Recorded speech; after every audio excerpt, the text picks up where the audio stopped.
রাসূলুল্লাহ সাল্লাল্লাহু আলাইহি সাল্লাম খাদিজার ঘরে তাশরিফ রয়েছে। এইবার খাদিজা রাদিয়াল্লাহু তাআলা আনহা ঘরের ভিতরে বসে বসে গুনগুন গুনগুন শব্দ করে কান্নাকাটি করতেছে। এমন সুরে কান্নাকাটি করতেছে, একমাত্র মাওলা পাকের কাছে কান্নার আওয়াজ যাইতেছে। আর এই ফেরেশতাদের কানেও এত বড় আওয়াজ যায় না। এই কান্না শুনিয়া মুহাম্মদুর রাসূলুল্লাহ সাল্লাল্লাহু আলাইহি সাল্লাম ঘরের ভিতর ঢুকে দেখেন যে খাদিজা রাদিয়াল্লাহু তাআলা আনহা গুনগুন করে কাঁদতেছে। এইবার খাদিজা রাদিয়াল্লাহু তাআলা আনহা নবী করিম সাল্লাল্লাহু আলাইহি ওয়াসাল্লামকে দেখিয়া ডাক দিয়ে বলতেছেন, ওগো আমার স্বামী, ও বিশ্ব নবী মুহাম্মদুর রাসূলুল্লাহ সাল্লাল্লাহু আলাইহি সাল্লাম, আপনি আমার কাছে বসেন, আপনি একটু এখানে ঘুমাইয়া যান। বলে আমি কোথায় ঘুমাইয়া যাব? ওনার পাওখানা বিলাইয়া দিয়ে বলে যাবারে এই রানের পরে আপনার মাথাটা দিয়ে ঘুমাইয়া যান। রাসূলুল্লাহ সাল্লাল্লাহু আলাইহি সাল্লাম যখন ওই রানের পরে খাদিজা রাদিয়াল্লাহু তাআলা আনহাকে খুশি করার জন্য রানের পরে যখন মাথাটা দিয়েছে, মাথাটা দেওয়ার পরে কি জানি আল্লাহর পক্ষ থেকে রহমতের কারণে জনাবে মুহাম্মদুর রাসূলুল্লাহ সাল্লাল্লাহু আলাইহি সাল্লামের ঘুমের সিমটি এসে গেছে। খাদিজা রাদিয়াল্লাহু তাআলা আনহা ওই মাথা কানা দেখিয়া চুলগুলো বানাইয়া দিতেছে আর কাঁদতেছে আর বলতেছে, আল্লাহ আমার তো বয়স শেষ, আমার জীবন শেষ, আমি যখন মারা যাব আমার এই নবীর মাথা কোথায় রাখবে? এই বলে কান্নাকাটি করতেছে। কাঁদতে কাঁদতে কাঁদতে কাঁদতে হঠাৎ করে খাদিজা রাদিয়াল্লাহু তাআলার এক ফোঁটা চোখের পানি রাসূলুল্লাহ সাল্লাল্লাহু আলাইহি সাল্লাম পবিত্র চেহারার পর পড়ে গেছে। আল্লাহর নবীর ঘুম ভেঙে গেছে। ঘুম থেকে উঠিয়া খাদিজা রাদিয়াল্লাহু তাআলা আনহার চোখের পানিগুলো রাসূলুল্লাহ সাল্লাল্লাহু আলাইহি সাল্লামের পবিত্র দাড়ি দিয়ে মুছে দিতেছে। খাদিজা রাদিয়াল্লাহু তাআলা ডাক দিয়ে বলেন, নবী গো, আপনার পবিত্র দাড়ি আমার বুকের পরে দিয়ে দিলেন। এইবার রাসূলুল্লাহ সাল্লাল্লাহু আলাইহি সাল্লাম বললেন, ওগো খাদিজা, তোমার চোখ দিয়ে পানিগুলো পড়ে কে আমি জানি না। কই যে হুজুর, আমার চোখ দিয়ে পানি পড়তেছে, আমি মারা যাওয়ার পরে আপনার কে খেদমত করবে, এই জন্য আমি কাঁদতেছি। আল্লাহর নবী ডাকতে বললেন যে খাদিজা, এই দুনিয়ার থেকে যখন আবার দাড়ি দিয়ে তোমার চোখের পানিগুলো বুঝাইয়া দিলাম, তুমি জেনে রেখো খাদিজা, তোমার এই মুখ কোনোদিন জাহান্নামের কাছে যাবে না, জাহান্নামের আগুন তোমার কাছে স্পর্শ করবে না। হযরত জিবরাইল আলাইহিস সালাম উপস্থিত হয়ে ডাকতে বললেন, ইয়া রাসূলুল্লাহ সাল্লাল্লাহু আলাইহি সাল্লাম, শুধু কি খাদিজার জন্য কি বয়ান আর কারোর জন্য আছে? কয় যে আমার উম্মতে মুহাম্মাদীদের ভিতর থেকে যতগুলো মহিলা, যতগুলো মা বোন দুনিয়ার বুকে জীবিত হবে আর দুনিয়ার বুকে থাকবে, যাদের স্বামী থাকবে, স্বামীদেরকে আসতে ডাকিয়ে আনে, ও স্বামী আমার কাছে একটু আসেন, আমার পায়ের পরে ঘুমান, আমার ডানার পরে ঘুমান।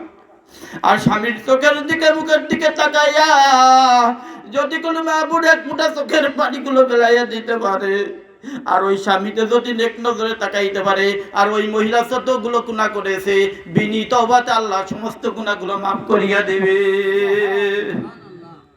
ও ভাইরা আমার, বন্ধুরা আমার, আমাদের বিবিদেরকে শিক্ষা দিতে হবে। আমার মা বোনেরা আপনারা শিক্ষা করে রাখেন, আপনারা কথায় কথায় স্বামীকে কখনো তালাক দেবেন না, আপনারা কথায় কথায় স্বামীকে ডিভোর্স দেবেন না।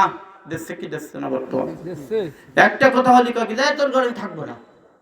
ও বলে আমার ছেলে, হয় তোমার মা ছিল যার সন্তান, নাই তোমার বাবা ছিল যার সন্তান, নাই তোমার দাদা ছিল যার সন্তান, তুমি সেইখান থেকে জন্মগ্রহণ করেছো। এই রকমের মা বোনদের মুখ দিয়ে ছাড়া আর কারোর মুখে এরকমের কথা বাইর হইতে পারে না। এক ডাকিছেন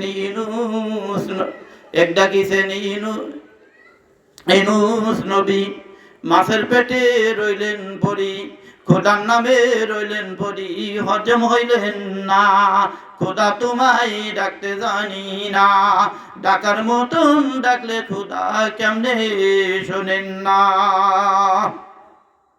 তাহলে যদি আল্লাহকে যদি আমরা ডাকার মতন ডাকতে পারি, তাহলে আল্লাহ আমাদের ডাকে সাড়া দেবে কি দেবে না বলেন? দেবে না? অবশ্যই দেবে। তা আমি আমার মা বোনদেরকে বলতে চাই, ও মা বোনেরা, আপনারা কি করবেন, আপনার স্বামী যখন ঘরে যাবে আপনার স্বামীর মুখের দিকে নেক নজরে তাকাইয়া আজকেই আপনার স্বামীকে বলবেন যে স্বামী আসো, আমরা একই বিছানায় ঘুমাই যাই, আমরা একই জায়গায় এখানে উঠি, একই জায়গায় বসি, এবং আপনার রানের পর আপনি ঘুমাতে পারেন, আপনার হাতের ডানার পরও ঘুমাইতে পারেন। আর আপনি গুনগুন করে যদি আপনার স্বামীর জন্য দোয়া করতে থাকেন, আপনার স্বামী যতগুলো নেক আমল করে আসছে সমস্ত নেক আমলের অধিকারী আপনার নিয়তের বরকতে আল্লাহ তাআলা আপনার আমল নামায় লিখে দেবে। বলি সুবহানাল্লাহ। আমাদের মা বোনেরা এটা শিখতে রাজি না, বর্তমান ভিডিও কল পাইছে এটা নিয়ে কাম করতে রাজি। সমস্ত বাড়ি যাবেন, যেখানেই যাবেন যুবক ছেলে দেখবেন মাথায় এদিক বেড়েছে ওদিক বেড়েছে, এদিক কাজ করতেছে ওদিক কাজ করতেছে। আবার দোকানের ভিতরে 4-5 জন বসে বর্তমান মোবাইলের মাধ্যমে খেলা শিখছে।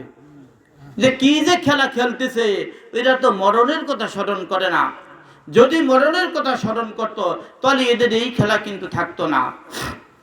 ভাইয়েরা আমার, বন্ধুরা আমার, যখন দিকে একজন মা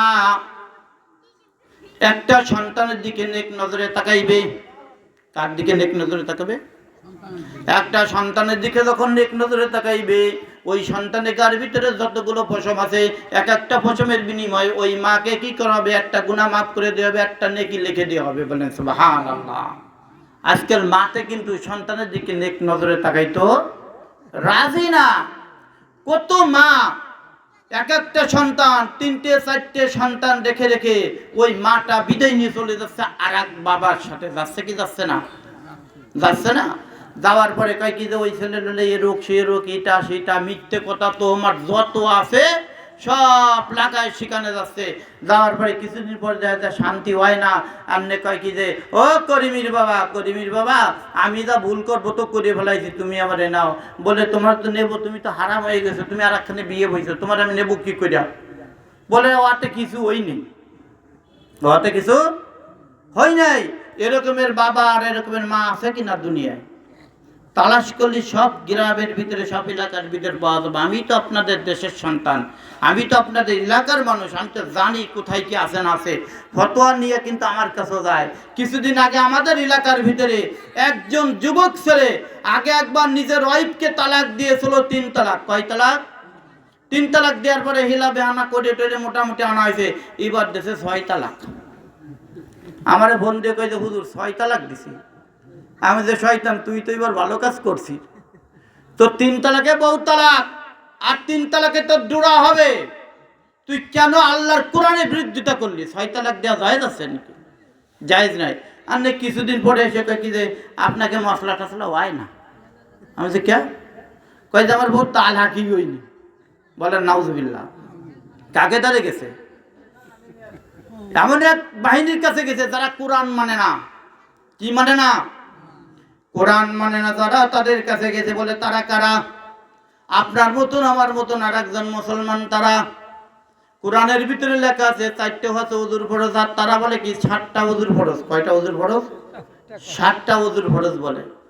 এরকম আছে যেটা করলে ডোরা মরতে হবে। তারা কয় কি যে আল্লাহ তাআলা যে আয়াতটা দেশে ওই আয়াতটা জুলুম করছে, ওটা না দেয়াই ভালো ছিল। বুখারী শরীফে তো জিনা করলে কোনো গুনাহ নাই। তারা কোরআনও মানে না।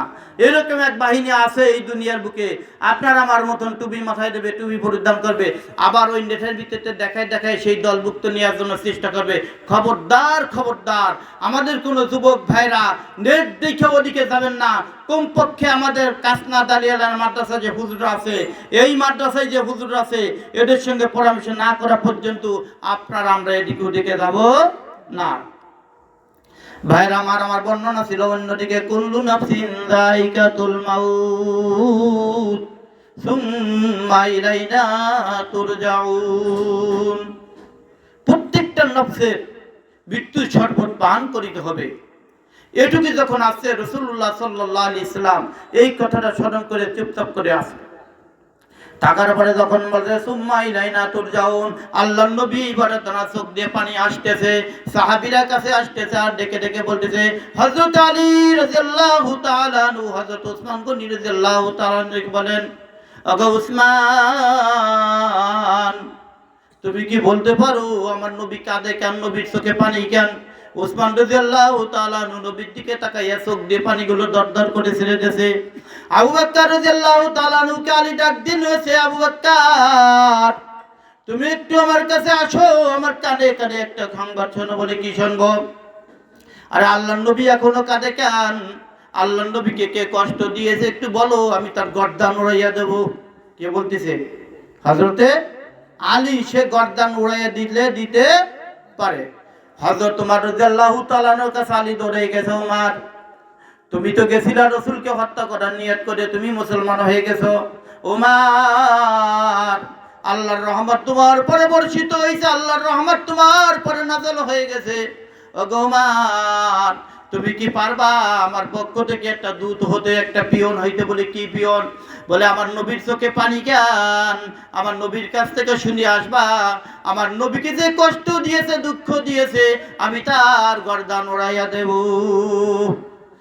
এই বলতে বলতে অনেকগুলো সাহাবী ওখানে উপস্থিত হয়ে গেছে। এবার নবী করিম সাল্লাল্লাহু আলাইহি সাল্লামের কাছে যে কে জিজ্ঞেস করবে, এটি কেউ সাহস পাচ্ছে না। না পাওয়ার পরে হযরত আলী রাদিয়াল্লাহু তাআলা বলেন, ও সাহাবীরা তোমরা ছুটে দাও, আমার নবীর কাছে যেতে দাও। এইবার হযরত আলী রাদিয়াল্লাহু তাআলা তলোয়ারখানা নিয়ে দাঁড়াইয়া ডাক দিয়ে বলেছেন, ইয়া রাসূলুল্লাহ সাল্লাল্লাহু আলাইহি ওয়াসাল্লাম লিমা তাবকি ইয়া রাসূলুল্লাহ সাল্লাল্লাহু আলাইহি ওয়াসাল্লাম, আপনি কাঁদেন কেন? আপনার কান্দার কারণটা কি একটু বলেন। আল্লাহর নবী ডাক দিয়ে বলেন যে আলী তোমাদের চোখে পানি কেন, তোমরা ডাক দিয়ে বলো। হযরত আলী রাদিয়াল্লাহু তাআলা আনহু ডাক দিয়ে বলতেছেন, ইয়া রাসূলুল্লাহ সাল্লাল্লাহু আলাইহি সাল্লাম শুধু আমাদের চোখে পানি নাই, আরে যতগুলো সাহাবীরা এখানে উপস্থিত হয়েছে প্রত্যেকটা সাহাবীর চোখে দেখেন পানি রয়েছে। কই যে কেন এদের চোখে পানি? আমি তো আল্লাহর সঙ্গে আল্লাহর কোরআনের আয়াত পেয়ে আমি কাঁদতেছি। সুম্মা ইলাইনা তুরজাউন, যে পুনরায় আবার আমাদের কি করতে হবে? আল্লাহর কাছে ফিরে যেতে হবে, আবার আমাদের জিন্দা হতে হবে। মৃত্যু হবে, হয়ে যাক ভালো কথা, আবার জিন্দার আল্লাহ ডাক দিয়েছে, আবার জিন্দা হতে হবে, ফিরে যেতে হবে। এই জন্য আমি কান্নাকাটি করতেছি। তা তুমি কি জন্য কাঁদতেছো? কই যে হুজুর আপনার চোখে পানি দেখে আমাদের চোখ দিয়ে আসতে পানি চলে আসছে। আপনি যদি না করতেন আমাদের কখনো কান্না আসতো না। এই পৃথিবীর বুকে একজন আলেমকে যদি মারতে মারতে মারতে মারতে ধ্বংস করিয়া দেয়, শেষ করিয়া দেয়, আরে যেই নবীর দিকে তাকাইলে যে নাকি হবে, একজন আলেমের দিকে তাকাইলে সেই নাকি হবে, কিন্তু আমাদের চোখ দিয়ে কারোর পানি আসে না। আসেনি কি বলেন? আসে না। এখনো এই দুনিয়ার বুকে যে সমস্ত লোকেরা রয়েছে আলেমদের দোষ, আলেমদের বদনাম ধরার জন্য চেষ্টা করতেছে। হয়তো কেউ বলবেন হুজুর আপনি তো একটু আগে বলে গেলেন যে আলেমদের ভিতরে সুদখোর ঘুষখোর সবকিছু আছে, খোঁজ করলে পাওয়া যাবে। এইবার রাসূলুল্লাহ সাল্লাল্লাহু আলাইহি সাল্লাম বলতেছেন, ও সাহাবীরা তোমরা শোনো, মান তাশাব্বাহা বিকওমিন ফাহুয়া মিনহুম, দুনিয়ার বুক থেকে তোমরা যেই কওমের সঙ্গে সম্পর্ক রাখবা সেই কওমের সঙ্গে তোমাদের হাসন নাচর হবে। সত্য না মিথ্যা? সত্য। এইভাবে যখন রাসূলুল্লাহ সাল্লাল্লাহু আলাইহি সাল্লাম এটা বুঝাই দিলেন, বুঝাই দেওয়ার পরে সাহাবীরা একজন আর একজন সাহাবীর সঙ্গে যে বলতেছেন, ও সাহাবী, ও সাথী, তুমি যেদিকে যাবা আমাকে সেদিকে তুমি ডেকে নিয়ে যাবা, তোমার সঙ্গে আমার সম্পর্ক রাখতে হবে, তোমার সঙ্গে আমার সম্পর্ক রাখতে হবে। বন্ধুরা আমার, ভাইয়েরা আমার, আমরা যদি আজ দুনিয়ার বুকে একজন নামাজিওয়ালার সঙ্গে সম্পর্ক করতে পারি, একজন নামাজিওয়ালাকে যদি আমি আপনি একটা সালাম দিতে পারি, আরে ওই ব্যক্তি নামাজ পড়িয়াছে নাকি পেয়েছে, আমি ওই নামাজ না পড়ার কারণে তারপর আমি যখন ওই নামাজিওয়ালাকে একটা সালাম দিয়েছি, ওই নামাজিওয়ালার সমতুল্য আপনার আমার আমল নামায় নেকি লেখা হয়ে যাবে। কার ঘোষণা?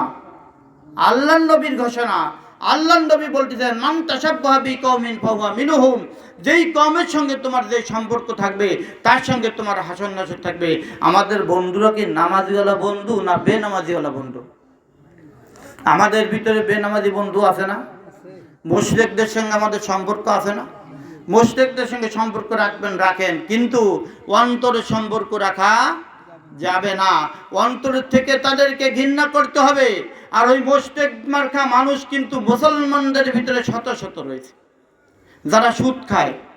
ওটাকে হারাম না হালাল?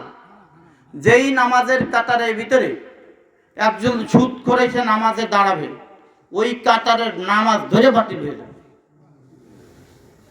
বলে হুজুর নতুন মশলা দিচ্ছেন, আমার দেশের হুজুরা কয় না এই কথা, আপনি করছেন। হুজুরা ভয় পাতি পারে, আমি তো আর আপনাকে ভয় পাচ্ছি না। মাটা সেটা একটু কালেকশন আসলে যদি দেবেন, না দিলে না দেবেন, ব্যবস্থা আল্লাহ করবে। কে করবে?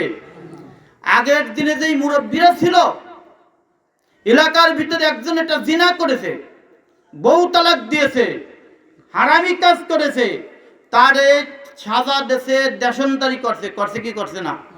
বর্তমান করতে পারেন? করে দেন আপনি। আপনি যখন করে দেবেন, লাল মিয়া যখন করবে, চান মিয়া তাদের দলভুক্ত করবে। আর কবে যে আমি ওই পূর্ব ভরা মসজিদে আমি নামাজ পড়বো না, আমি এখন মধ্যি ভরা যে নামাজ পড়বো, দেখি আল্লাহ আছে কিনা। ও শয়তান, তুমি যে নামাজ পড়তেছো, তোমার নামাজ তো কবুল হবে না। মানুষকে যদি আমরা হক কথা না বলি, আর হকের দিকে যদি আমরা না থাকি, তাহলে কি আমরা মুসলমান থাকতে পারবো বলেন? আল্লাহ রসুল বলতেছেন, জাল হক ওয়া যাহাকাল বাতিল ইন্নাল বাতিলা কানা যাহুকা। যখন হক আসিয়াছে, এখন বাতিল ধ্বংস হয়ে গেছে, বাতিল আর থাকার মতন কোনো জায়গা নেই। ও মুসলমান ভাইরা আমার, ও পর্দার আলারের মা বোনেরা, আপনারাও জানিয়ে রাখেন, হকের দিকে থাকবেন, হক কথা বলবেন, হক নিয়ে চলবেন। যদি হক ভাবে থাকতে পারেন আর হক ভাবে চলতে যদি পারি, আর ওই মুহূর্তে যদি আপনার আমার মৃত্যু হয়ে যায়, আল্লাহ রসুল বলেন ওই ব্যক্তি একজন জান্নাতি ব্যক্তি। মান ক্বালা লা ইলাহা ইল্লাল্লাহ ইযা মাতা ফাদাখালাল্লাহুল জান্নাহ। আল্লাহর নবী ডাকতে বলেন, যে ব্যক্তি মৃত্যু মুখে লা ইলাহা ইল্লাল্লাহ এই শব্দটা বললো, আরে বলার সাথে সাথে যখন সে মৃত্যুবরণ করলো, আল্লাহর নবী বলেন যে আল্লাহ রাব্বুল আলামিন তার জন্য জান্নাত ঘোষণা করে দিল। জান্নাতে যাওয়ার আশা আছে কিনা?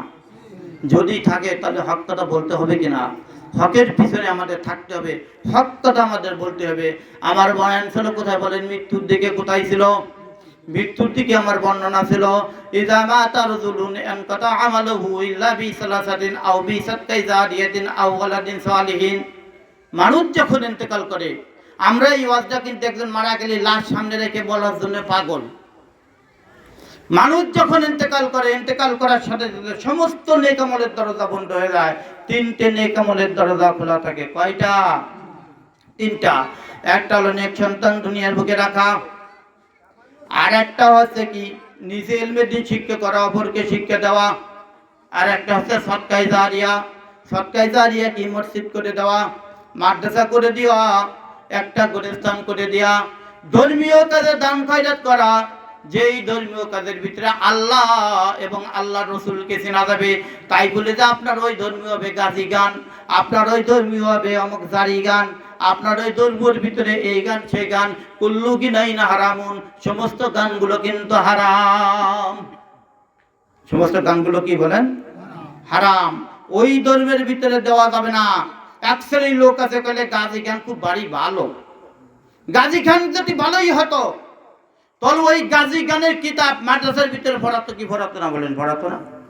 তাহলে আমাদের এই দাঁড়িলা মাদ্রাসায় গাজী গানের একটা বই থাকতো আলাদা, যে ওটা বাড়ি ভালো জিনিস, ওটা পড়া, ওটা একটা হারাম ঘোষণা দেওয়া হয়েছে। কি ঘোষণা? গাজী গানে গেছেন এমন লোক আসেনি? যদি কেউ তওবা না করে যদি এতদিন ইবাদত করে থাকেন, আপনার নামাজ হই নাই। রাগ করলেন? এখনই তওবা করবেন। তওবা যদি না করেন তাহলে আপনার নামাজ হয় নাই। আর তওবা ছাড়া যখন আপনি মারা যাবেন, তখন জান্নাতে যাইতে পারবেন না। আমি আর জান্নাতে যাওয়ার জন্য যদি একটা নেক সন্তান দুনিয়ার বুকে আমরা যদি রেখে যেতে পারি, আর ওই নেক সন্তানের কারণে কিন্তু আপনার আমার জন্য জান্নাত বাজেট হইতে পারে। আল্লাহ রাব্বুল আলামিন জনাবে মুহাম্মদুর রাসূলুল্লাহ সাল্লাল্লাহু আলাইহি সাল্লামের কাছে কালামের পাকেট থেকে আয়াত নাযিল করেছেন, ওয়া কাযা রাব্বুকা আল্লাহ তা'বুদু ইল্লা ইয়াহু ওয়া বিল ওয়ালিদাইনি ইহসানা। আল্লাহ রাব্বুল আলামিন বলতেছেন, ও রাসূল, আমার ইবাদত পূরণ করার পর তোমাদের পরে আরেকটা নৈতিক ইবাদত রয়েছে, তোমাদের মা বাবার সেবা করা। এবার রাসূলুল্লাহ সাল্লাল্লাহু আলাইহি ইসলাম তো ফিকিরি পড়ে গেছে। আল্লাহর নবী সিজদায় পড়ে কান্দে জারে যার, কয় যে আল্লাহ, আমার মাও নাই বাবাও নাই, আমি তাদের কেমনে সেবা করব, তাদেরকে আমি কেমনে ডাকবো? কিতাবের ভিতরে আছে, যদি কোনো যুবক ছেলে অথবা যেই কোনো মেয়ে তার নিজের বাবার দিকে তাকাইয়া নেক নজরে তাকাইয়া, মার দিকে নেক নজরে তাকাইয়া একবার যদি আব্বাকে আব্বা বলে ডাক দিতে পারে, ওই বাবার গায়ে যতটুকু মাংস রয়েছে, হাড্ডি রয়েছে, গোশ রয়েছে, 70 কোটি বার পৃথিবীর বুকে বিক্রি করিয়া স্বর্ণের রূপান্তরিত করিয়া ইসলামিক কাজে ব্যয় করিলে যে নেকি হয়, সেই নেকি ওই সন্তানের আমল নামায় লেখা হইয়া যায়। আর তার চাইতে সর্বোচ্চ একটা নেকি লেখা হয়ে যায় মা এবং বাবা অথবা ছেলে এবং বাবা উভয় পক্ষের ভিতরে একটা কবুল হজের নেকি লিখে দেওয়া হয়। যেই হজখানে একবার করলে পরে আল্লাহ তার জীবনে সব গুনাহ মাফ করে দেয়। তাই বলে সুদের টাকা নিয়ে হজ করবেন না, ঘুষের টাকা নিয়ে হজ করবেন না। আমাদের দেশে অধিকাংশ 98 জন যারা হজ করতে যায়, এরা পরের জমির আইল ঠেলা জমি বিক্রি করে নিয়ে হজে যায়। এরা পরের জমির আইল ঠেলে নিয়ে যে সমস্ত টাকা পয়সা ইনকাম করেছে, সেই সমস্ত টাকা নিয়ে তারা হজে যায়। আল্লাহ কিন্তু এই হজগুলো তাদের কবুল করে না। আছে নাকি আপনাদের দেশে এরকমের হাজি? পরের জমিরই পরিশোধ না করিয়া তিনি হজে গেছে। আমাদের এলাকার ভিতরে এক হাজি মারা গেছে একবার, মারা যাওয়ার পরে ভালো একটা হাজি মারা গেছে, লম্বা চম্বা কম টমরা ভৈর্য একটা গায়ে শক্তি মুক্তি আছে, উনি মারা গেছে। ওনার জানাজা করে আমরা উঠতেছি, উঠার পরে দেখি কি আর এক ওনার মতন আর এক গায়ব এক হিন্দু, উনি মসজিদের গায়ে হাত দিয়ে কয় যে, ও জুম্মগার, ও আল্লাহর গার, তুই দেখিস আমার সাথে কি করে গেছে। কিন্তু লোকটার সাথে দেখা হতে ও আমার হয়েছে। আমি চাই কাকাই দিকে আসো, আর না উনি আবার আমার চেনে যে আমি বেকায়দা মার্কা। আর না কে বাবা আমি কিছু বলি নাই। আমি যে না কি যেন করলেন একটু কন তো। কে বাবা তুমি বারবারই শুনবা, তুমি কি ডাকাও তো, তুমি মারুফির বাড়ি নাকি? আমি বললাম হ্যাঁ মারুফির বাড়ি। কে যাই তোমার কাছে পাওয়া যাবে? মানে যে মরে গেছে ওগুলো আমাকে একজন শত্রু, আমাকে সাথে দলাদলি ব্যাপারে ভিন্ন। আর না আমি আমার কাছে পাওয়া যাবে না, কারণটা কি কর? কে ভাই ওই হরেনের বাড়ির দ্বারা আমার জমি চলো, আমার এই জমি উনি হজে যাওয়ার আগে বিক্রি করছে, আর আমার জমি আগে নিয়ে গেছে জাল করিয়া। বলছে কি যে তোমার জমিটা আমি নিয়ে যাচ্ছি, আমি হজ করে এসে তোমার টাকা দেবো। আমি কয় বছর পর্যন্ত ঘুরতেছি, আমার টাকা দিল না। আজকে আল্লাহ ডাক দিয়েছে, চলে গেছে। এই জন্য আল্লাহর কাছে আমি ছাড়িয়ে দিয়ে গেলাম। ওই হাজির ভাষায় তা আগুন জ্বালাই দিচ্ছে। কিছু বলে কোরআনে বলে, কিতাবে বলে, আর কোনো জায়গা বলে না। রব্বির রাহমহুমা কামা রব্বায়ানি সগীরা। এ যুবক ভাইরা, বৃদ্ধ ভাইরা, মা বোনেরা, আমরা যারা ঘরে বসে বসে ওয়াজ শুনতেছি, আর যারা আমরা আসতে পারি নেই দূরে বসে শুনতেছি, আরে ও গাঁজাখোর, মদখোর, তাসখোর, লুডুখোর, মোবাইল দিয়ে লুডু খেলো, মোবাইল দিয়ে তোমরা টাচ খেলো, যাই খেলো না কেন, তোমরা আসো নামাজ পড়ো, তোমরা নেকির দিকে ঢুকিয়ে আসো। আর তোমরা দুই হাত উৎকানা উত্তোলন করিয়া শুধু ডাকতে বলো রব্বির রাহমহুমা কামা রব্বায়ানি সগীরা। আরে এতটুকু তোমরা দোয়া করতে থাকো।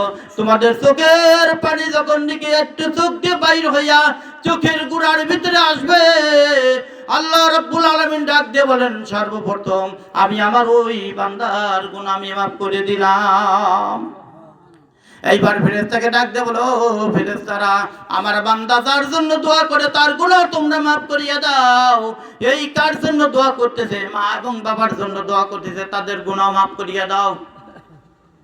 তাহলে আজ নেক সন্তান যদি থাকে আর তারা যদি আপনার আমার জন্য দোয়া করতে থাকে, তাহলে আপনার আমারও ফায়দা হবে কি হবে না বলেন? হবে না? এই জন্য সন্তানদেরকে আমাদের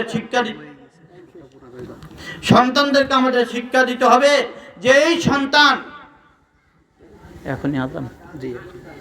এই সন্তানদেরকে যদি আমরা শিক্ষা দিতে পারি, আমি আপনি যদি মারা যায়, কবরে যদি চলে যায়, আর সন্তানে যদি আপনার আমার নাম ধরে ডাক দেয়, তাহলে কি আমি আপনি জান্নাতে যাব না জাহান্নামে যাব বলেন? ইনশাআল্লাহ জান্নাতে যাব। এবং আমরা সকলে তওবা করার জন্য চেষ্টা করব।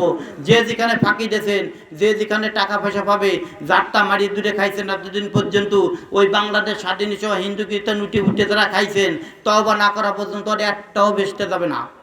এরপরে যে হুজুর আসবে তার কাছে জিজ্ঞেস করবেন, আল্লাহর তওবার একটা কিন্তু খামাখা দিনায় তওবার আয়াতটা কিন্তু লাইন মতন দিয়েছে। আল্লাহ তাআলা আপনাদের আমাদের প্রত্যেকের কলবকে পরিষ্কার করে তওবা করে দুনিয়ার থেকে ইন্তেকাল করার তৌফিক দান করুক। আমরা সকলে বলে আমিন। ওয়া মা আলাইনা ইল্লাল বালাগ।